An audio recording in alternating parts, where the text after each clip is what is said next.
هذه المرثية كتب كلماتها علي القاضي أبو حيدر، تعبر عن حزن ومؤاساة أبو طاهر حسن الورقي بموت أخوه ماهر الورقي رحمة الله تخشاه. أداء والحان الشاعر عمار عيقان أبو سيون.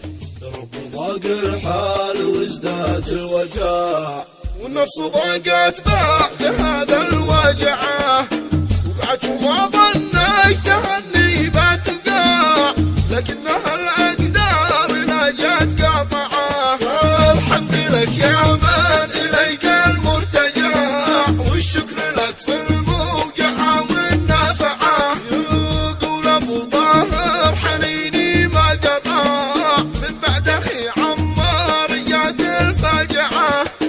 موت اخي ماهر كرهت المجتمع، وعيشتي ضاقت ونفسي قانعه.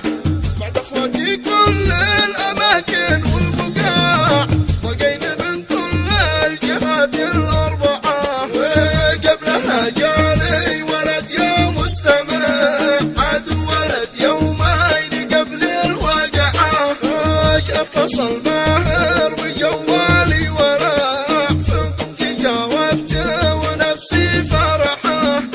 قال لي حصل مبروك والصوت مرتفع، فقلت عقبالك ورديت اسمعه.